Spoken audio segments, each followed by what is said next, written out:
Bien, la materia que vamos a ver ahorita se trata de investigación operativa. Esta materia es una de las materias finales que ustedes van a ir tomando. Es una materia muy importante en el tema de la administración. En los últimos años ha ido tomando mucha importancia más que nada para poder desarrollar y tener una mejor toma de decisiones, que es sumamente importante, ¿no es cierto?, en las empresas. Como ustedes saben, cada día poder contactarnos con los clientes, poder ponernos en sintonía con ellos y saber hacia dónde dirigir nuestras empresas es importante para poder mantener el negocio. Al menos en la actualidad va a ser un poco difícil poder predecir el comportamiento del mercado y poder predecir hacia dónde vamos a poder dirigir nuestros negocios. Sin embargo, la investigación operativa viene siendo una herramienta muy fuerte y muy importante, que de igual forma en cualquier momento vamos a poder hacerla uso mientras más datos generemos. Si ustedes recuerdan, cuando hablábamos en la materia de emprendimiento, yo les había comentado que es importante generar datos, generar información. Una empresa que no genera información, más que hacer daño, por ejemplo, más que afectar, por ejemplo, al SRI en el caso de información contable. Más que hacerle daño al SRI, por ejemplo, se genera daño a ella misma, porque no está conociendo y no va a poder conocer en qué situación se encuentra en su momento actual. Incluso yo, en términos, no está muy bien decirlo en esta parte de tributación, no por la parte legal, pero podría no generar información legal, pero debo conocer internamente por lo menos cómo se encuentra mi empresa. Esto siempre es importante para poder manejarme adecuadamente y saber qué decisiones voy a tomar. ¿Listo? Entonces, la investigación operativa se encarga de eso justamente, es un modelo matemático, son el uso de la matemática mediante estadística y algoritmos para poder realizar un proceso de toma de decisiones. Bien, cuando yo estoy siendo un gerente, por ejemplo, y estoy teniendo una empresa en la que me piden resultados, me piden que tenga eh, los que indique qué mejoras he tenido, qué ventas he aumentado, qué ganancias he tenido. Por ejemplo, si me contratan a mí como gerente de algún negocio, qué sé yo, una distribuidora de llantas, por ejemplo, y al año de mi contratación no se ve ningún resultado económico, va a ser difícil que logre mantener ese puesto, ¿no es cierto? En este caso, los gerentes son los encargados de brindar de tener esta información para la toma de decisiones. De hecho, son los gerentes los que motivan la creación de la investigación operativa. ¿Sí? Si bien puede ser que tal vez un técnico o una persona técnica exclusivamente sea la encargada de desarrollar la investigación o los cálculos o los diseños que se tienen que hacer con la investigación operativa, los que usan la información son los gerentes. Bien, eh, las características que tiene la investigación operativa es que, bueno, permite tomar decisiones más que nada, como ya les decía. También se le conoce como investigación de operaciones o investigación operativa. Y lo que busca es maximizar un recurso, principalmente maximizar los ingresos o tal vez maximizar las ventas y minimizar los costos. Ese es el principal uso de la investigación operativa. ¿Sí? Por ejemplo, hay casos en los que se ha empleado la investigación operativa para mejorar la eficiencia de un call center, por ejemplo. ¿Sí? Cuántas veces debe timbrar o cuántos minutos debería demorarse una llamada, por ejemplo. Eso influye mucho en la eficiencia del negocio, ¿sí? Entonces, lo que busca la investigación operativa es que eh, encontrar esos puntos, ese equilibrio que yo busco, ¿ya? Al hablar de esto, de maximizar y minimizar los recursos, lo que busco es encontrar ese equilibrio en donde todo esté brindando la mejor beneficio para mi empresa, ¿ya?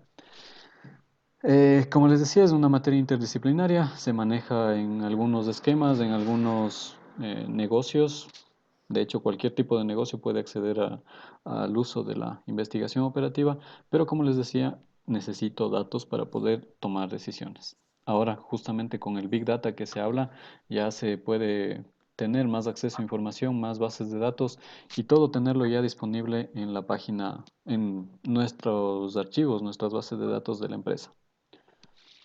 Conocemos lo que son las bases de datos, ¿no es cierto? Son toda la información que guardamos de nuestra empresa.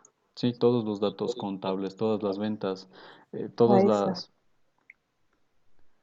todos los datos de ventas, todos los datos de comercialización, todos los datos de el, perdón, les estoy poniendo en silencio que se me está haciendo eco por acá. Todos los datos de ventas, de comercialización, de clientes, de proveedores, ¿sí? Todo esto tiene que irse almacenando en una base de datos, ¿ya? ¿Cuándo empezó la investigación operativa? Bien, aparece justo durante la Segunda Guerra Mundial, cuando las empresas necesitaban tener sus tácticas de defensa del país con la mayor operación posible y con los principales recursos a servicio, tener todo accesible. Entonces ahí es que se genera este modelo matemático. Por ejemplo, se buscaba tener la mayor cantidad de armas, de municiones en el menor tiempo posible. Por ejemplo, aquí vemos otro tema de maximización y minimización. Por ejemplo, maximizar la cantidad de producción y minimizar los costos de producción o minimizar los recursos de producción. ¿Sí? Para esto, como les decía, registros, información que me permita tomar esas decisiones y analizar los datos. Eh, bien, como les decía, esta aplica mucho al tema de manufactura, al tema de transporte, a la construcción, las telecomunicaciones, la planificación financiera, el cuidado de la salud, los servicios públicos, por tomar algunos ejemplos, y en sí su aplicación es bastante amplia. Los gobiernos usan mucho el tema de investigación operativa, los diferentes sectores del Estado y en sí principalmente las empresas. ¿Qué tipos de modelos de investigación de operaciones existe? Tenemos algunos. Por ejemplo, dinámicos que son utilizados para representar sistemas cuyo estado varía con el tiempo, es decir, que van cambiando, que las situaciones o los diferentes productos van cambiando por el tiempo. Por ejemplo, digamos que yo tengo una empresa en la que de procesamiento de carne y la carne que me abastece es de distintos proveedores. Esto va a hacer que el costo varíe, ¿no es cierto? Vamos a tener costos a veces más altos, a veces más bajos, va a tener un flujo. Si yo tengo estos cambios, debo estar inmediatamente variando la dinámica de mis modelos para poder tomar las decisiones permanentemente. Luego tenemos los modelos estadísticos que son utilizados para sistemas que no cambian a través del tiempo, que permanecen constantes. Por ejemplo, si yo por ejemplo, yo trabajo con una empresa de telecomunicaciones en la cual ya tiene sus clientes fijos qué sé yo, de telefonía fija, por ejemplo, que ya se mantiene estable y ya se sabe a cuántas personas están accediendo, clientes antiguos, por ejemplo. Yo ya puedo hacer el uso de estas variables, ya se mantiene constante. Y luego tenemos los modelos matemáticos que en sí son cuando la realidad se aplica de forma abstracta, es decir, cuando estoy haciendo un modelo de un proyecto. No tal vez no estoy hablando de un proyecto en sí. Disculpen que me llegó algo por aquí. Tal vez yo no estoy hablando ahí de un modelo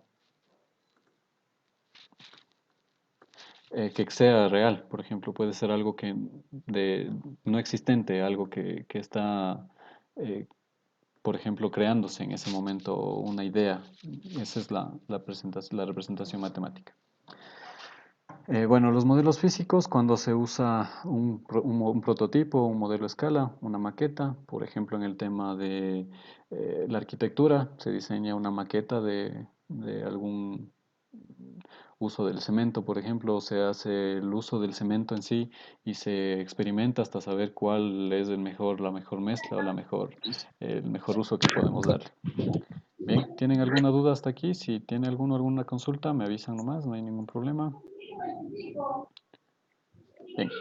Luego tenemos los modelos discretos, los cuales las variables varían en forma discontinua, es decir, no tienen una estabilidad, sino que yo tengo que estarme acoplando a cómo se va cambiando la situación. Por ejemplo, el tema de supervisión o control de erupciones volcánicas o actividad sísmica, por ejemplo, esos datos yo no puedo modificarlos, eso yo tengo que estar a lo que la naturaleza desea o lo que la naturaleza requiera.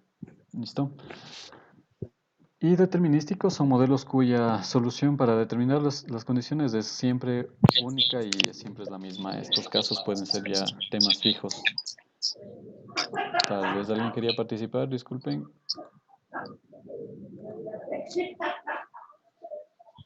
Un segundito, un segundito. Ya, listo. Y No tenemos siga, también, profesor, está todo. ¿sí? Ya. Bien, y tenemos los modelos estocásticos que son mm, los modelos que suceden que se aplican cuando son los hechos al azar. Es decir, aquí se aplica mucho el tema de probabilidades, más que nada la distribución probabilística. En tema de estadística, por ejemplo, se emplea mucho la distribución probabilística. Probabilidades de, por ejemplo, de cada 20, de qué posibilidades hay de que las personas logren ganar un premio de la lotería o o ganarse la lotería, por ejemplo. Este es un caso de estudio estocástico. Bueno, entonces lo que vemos es que existen varios tipos de dos variables, las que vamos a analizar, las variables exógenas y las variables endógenas, que van a ser las que apliquen al modelo. Entonces, todas las decisiones controlables y los parámetros son incontrolables. Los parámetros y las decisiones nos llevan al planteamiento del modelo y el modelo nos va a desarrollar un desempeño. Entonces, con lo que nosotros analizamos y los parámetros que aplicamos, llegamos a determinar un desempeño al aplicar el modelo. Y luego vamos a tener consecuencias que esto va a generar las variables endógenas. ¿Sí? Entonces empezamos en las variables exógenas, es decir, variables que no están controladas y logramos llegar a variables controladas. Uy, uy, uy, perdón, perdón, perdón. Se me movió.